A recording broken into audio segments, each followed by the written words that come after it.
ने बताया था। क्या किसने बताया साथियों? रोमर नामक वैज्ञानिक ने प्रकाश की चाल की गणना की। और वह प्रकाश की चाल की गणना कैसे की? तो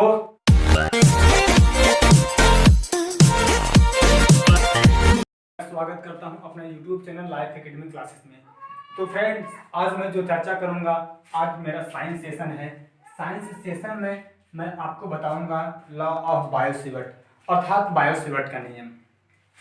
तो बायो-सेवर्ट का नियम बताने से पहले यहाँ पर मुझे बायो-सेवर्ट कहने अर्थात बायो-सेवर्ट कहने से पता चल जा रहा है कि जो बायो प्लस सेवर्ट अर्थात यह दो शब्दों से मिलकर बना हुआ है। एक है बायो, दूसरा है सेवर्ट। क्या मैंने बताया साथियों आपको? बायो-सेवर्ट। आइए हम यहाँ पर देखते हैं बायो और सेवर्ट। बायो सेवर्ट, यही मैं आपको बताया ना। तो साथियों यहाँ पर हमें देखिए, बायो और सेवर्ट ये दो वैज्ञानिक हुआ करते थे। ये दोनों वैज्ञानिक अलग अलग थे। और ये वैज्ञानिक कहाँ थे साथियों? कहाँ के? फ्रांस के। कहाँ के थे? फ्रांस के। अर्थात ये दोनों वैज्ञानिक फ्रांसीसी थे, अर्थात फ्रांस के रहने वाले थे। इन्होंने देखिए क्या बताया बायो-सेवर्ट के बारे में? यह बताया कि यदि किसी चालक तार में धारा प्रवाहित की जाए तो उसके चारों तरफ कुछ न कुछ मैग्नेटिक फील्ड अर्थात चुंबकीय क्षेत्र जरूर उत्पन्न होगा।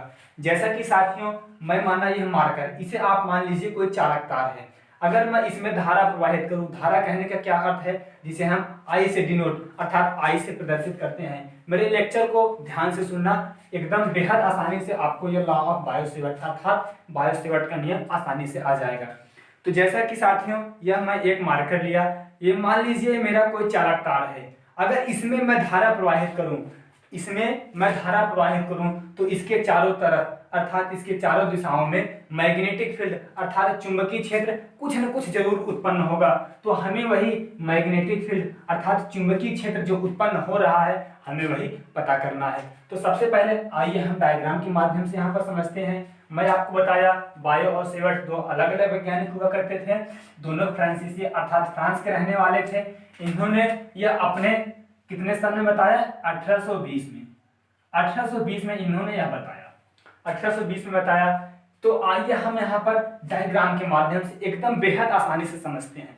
मेरे लेक्चर को और मेरे डायग्राम को आप लोग देखिए और मेरे लेक्चर को सुनिए। मुझे पूरा विश्वास है आप लोगों को एकदम आसानी से आ जाएगा। यह जो बायो-सेवर्ट का नियम है आपको कक्षा 10वीं में पढ़ने को मिलेगा और क्लास 12वीं में भी पढ़ने को मिलेगा। तो आइए हम यहाँ पर सबसे पहले एक चालक तार देते हैं।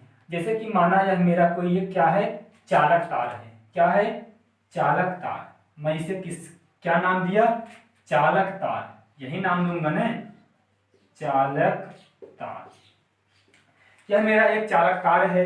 अगर मैं इसमें धारा अर्थात इसमें धारा प्रवाहित करूं, धारा को मैंने किससे डिनोट किया साथियों? आई से।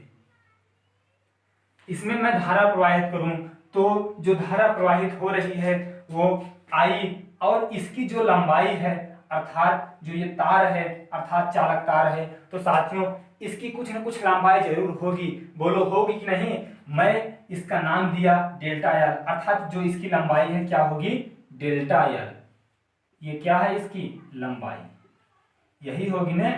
और ये आई क्या है? धारा। एकदम आसानी से समझो, बेहद आसानी से आएगा। ये डेल्टा एल अर्थात ये लंबाई से डिनोट करेंगे और आई जो धारा है इसे हम आई से डिनोट करेंगे।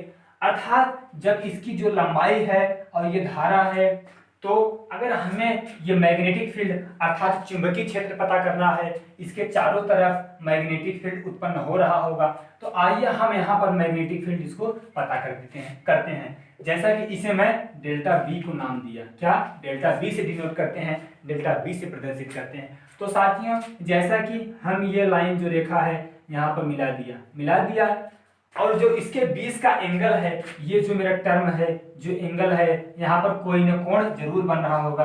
तो यहाँ पर थीटा अर्थात आप लोग कक्षा 10वीं में भी या 9वीं में पढ़े होंगे, जो कि क्या होता है? साइन थीटा के इक्वल। क्या होता है? साइन थीटा के इक्वल। तो साइन थीटा हो गया, होगा कि नहीं फ्रेंड्स? बोलो। देखिए आपको एक बात बताऊंगा, एकदम बेहद आसानी से आ जाएगा। बायो-सेवर्ट के नियम आपके माइंड में जाके सेट हो जाएगा। तो ये जो थीटा है अर्थात जो इसकी दूरी है, जो इसकी त्रिज्या है, क्या वह 1/r² के इक्वल नहीं होगा? बोलो होगा। क्या होगा? 1/r² के इक्वल होगा ना, बोलो। और इसकी जो लंबाई है वो डेल्टा एल है, जो आई जो धारा प्रवाहित हो रही है ये है, और जो ये थीटा जो कोण बन रहा है sin थीटा के बराबर होगा। तो आइए हम यहाँ पर चारों समीकरण को मिलाते हैं। क्या मैंने कहा? एक बार फिर से मैं बोलना चाहूंगा कि अगर मैं चारों समीकरण को मिला दूं, चारों समीकरण मिलाने के बाद हमें जो वैल्यू अर्थात जो मान प्राप्त होगा, क्या उसके बाद अनुक्रमानुपाती होगा? होगा कि नहीं? समानुपातिक नहीं होगा, क्योंकि अनुक्रमानुपाती जब होगा हमें अनुक्रमानुपाती को कोई बराबर करने के लिए कोई कांस्टेंट टर्म की जरूरत पड़ेगी। अर्थात मैं क्या कहा? कांस्टेंट टर्म कहने का क्या अर्थ है?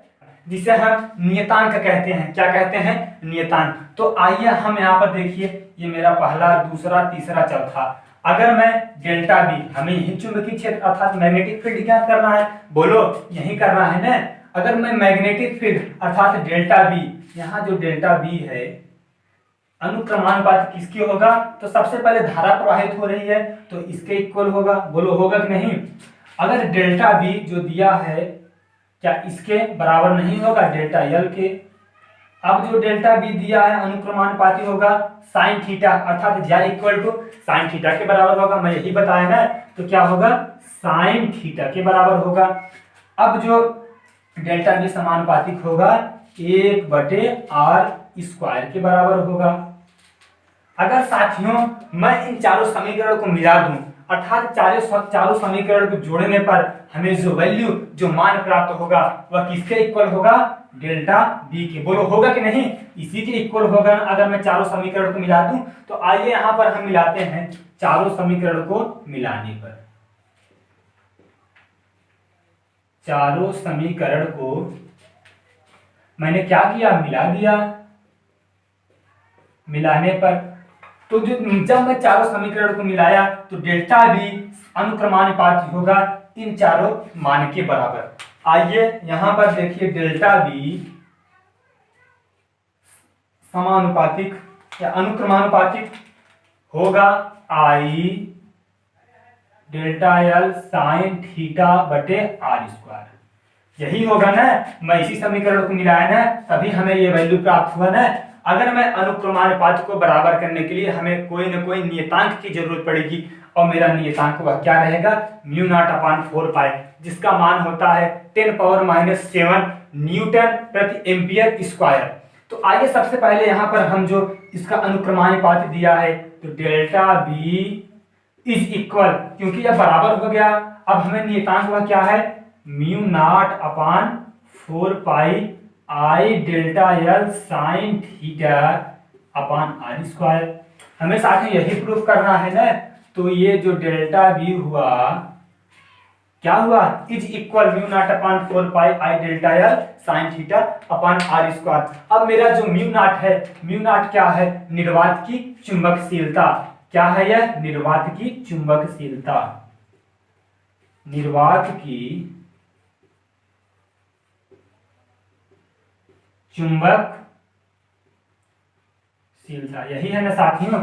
अगर हमें μ0 की अगर मान देखा जाए तो क्या होगा?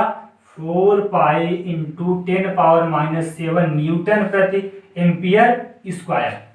होगा कि नहीं? बोलो। हमें ये किसका मान है मेरे फ्रेंड्स? μ0 का मान है। जो μ0 क्या है? निर्वात की चुंबकशीलता, अर्थात जहां पर हवा न पाया जाए उसी को हम निर्वात कहते हैं। और निर्वात में प्रकाश की चाल क्या है? 3 × 10⁸ मीटर प्रति सेकंड है। क्या है? 1 सेकंड में इसकी चाल 3 × 10⁸ मीटर प्रति सेकंड है। निर्वात कहने का क्या अर्थ मैं आपको बताया? जहां पर ऑक्सीजन, जहां पर हवा न हो। तो हमें μ0 का जो मान प्राप्त हुआ 4π × 10⁻⁷ न्यूटन प्रति एम्पियर स्क्वायर। अगर हमें यहाँ पर μ0/4π की वैल्यू देखा जाए, इसी से हम प्राप्त करते हैं। जैसे दिया है, क्या दिया है साथियों?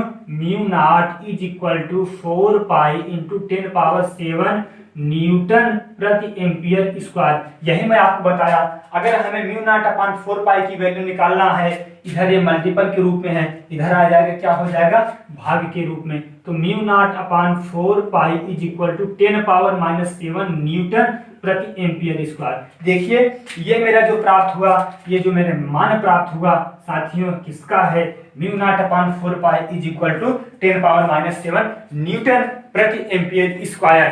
तो म्यू नॉट का मान जो होगा 4 पाई इंटू 10 पावर -7 न्यूटन प्रति एम्पियर स्क्वायर, और जो म्यू नॉट अपान 4 पाई की वैल्यू है 10 पावर -7 न्यूटन प्रति एम्पियर स्क्वायर। तो साथियों आइए हम एक बार इसको फिर से समझ लेते हैं, थोड़ा सा 1-2 मिनट का समय देकर। सबसे पहले बायो सेवर्ट ने बताया कि ये दोनों फ्रांस के वैज्ञानिक रहने वाले थे। इन्होंने अपने 1820 में यह बताया कि यदि किसी चालक तार में धारा प्रवाहित की जाएगी तो उसमें कुछ न कुछ मैग्नेटिक फील्ड अर्थात चुंबकीय क्षेत्र जरूर उत्पन्न होगा। जो इसमें चुंबकीय क्षेत्र उत्पन्न होगा हमें वही पता करना है कि यह चुंबकीय क्षेत्र आखिरकार में क्या है। तो मैंने एक चालक तार लिया, जब मैंने चालक तार लिया तो उसमें धारा प्रवाहित करूंगा। अगर मैं उसमें धारा प्रवाहित करूंगा तो क्या उसे क्या मैं आई से डिनोट करूंगा, तो जो धारा है उसे मैं आई से डिनोट करूंगा। बोलो है कि नहीं। तो अगर मैं जब धारा को आई से डिनोट किया तो जो मैंने चालक तार लिया था, क्या साथियों, उसकी कुछ न कुछ लंबाई जरूर होगी। मैं उस लंबाई को क्या नाम दिया साथियों, लंबाई को नाम दिया डेल्टा एल। डेल्टा एल नाम दिया। अब मैं डेल्टा एल नाम को तो दे दिया, लेकिन बात आती है कि जो यहाँ पर एंगल बन रहा है, हमें चुंबकीय क्षेत्र अर्थात मैग्नेटिक फील्ड यहाँ पर ज्ञात करना है। तो क्या यह साइन थीटा के इक्वल नहीं होगा, क्योंकि ज्या is equal to sine theta होगा। तो यहाँ पर चुंबकीय क्षेत्र हमें यहाँ पर उत्पन्न करना है, यहाँ पर प्राप्त करना है, कहाँ पर, यहाँ पर। और जो इसकी दूरी है, जो उसकी त्रिज्या है, वह 1/r² के इक्वल होगा कि नहीं। तो इसकी जो दूरी त्रिज्या है इज इक्वल टू 1/r²। अब देखिए चारों समीकरण को कंबाइंड करने पर मैं चारों समीकरण को जोड़ा तो मेरा यह मान प्राप्त हुआ। जब हमें यहाँ पर एक अनुक्रमानुपाती है, हमें इसे बराबर करने के लिए कोई न कोई कांस्टेंट टर्म की जरूरत पड़ी। वह मेरा जो है क्या है, mu naught upon 4 pi, mu naught upon 4 pi I delta L into sine theta upon r²। तो यहाँ पर मेरा जो मान प्राप्त हुआ, आपको आई पता है धारा, डेल्टा एल पता है लंबाई, साइन थीटा क्या है, यहाँ की जो कोण है, जो थीटा दिया है वही है, r² क्या है, उसकी त्रिज्या अर्थात दूरी को डिनोट करता है या प्रदर्शित करता है। और जो म्यू नॉट है, म्यू नॉट साथियों निर्वात की चुंबकशीलता, निर्वात कहने से ही पता चल जा रहा है जहां पर कोई ऑक्सीजन या हवा न हो। निर्वात में प्रकाश की चाल 3 × 10⁸ मीटर प्रति सेकंड है।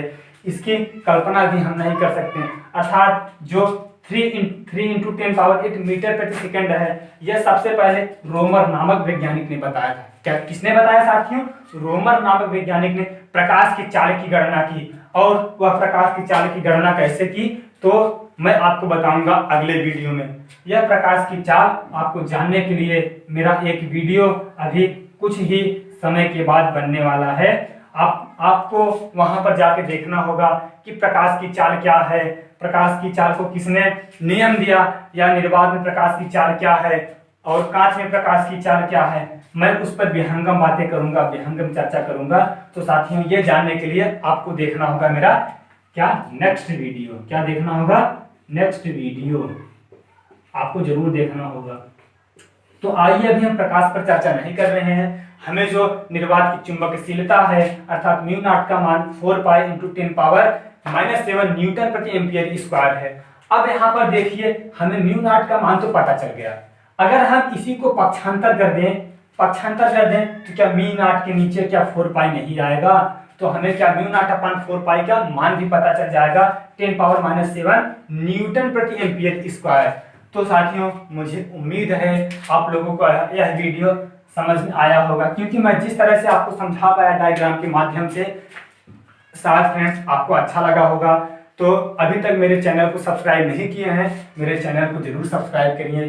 तो आपसे मिलते हैं साथियों अब इसके आगे से नेक्स्ट वीडियो में। तो मैं आपको बताया प्रकाश की चाल, आपको यह देखने के लिए हमारे चैनल को आपको सब्सक्राइब करके रखना होगा। ताकि हर नोटिफिकेशन इधर से जो अपडेट हो आप सबके पास आसानी से पहुंच सके। तो साथियों आज का वीडियो यहीं तक रखते हैं, आपसे मिलेंगे नेक्स्ट वीडियो में। थैंक्स, जय हिंद, बाय बाय।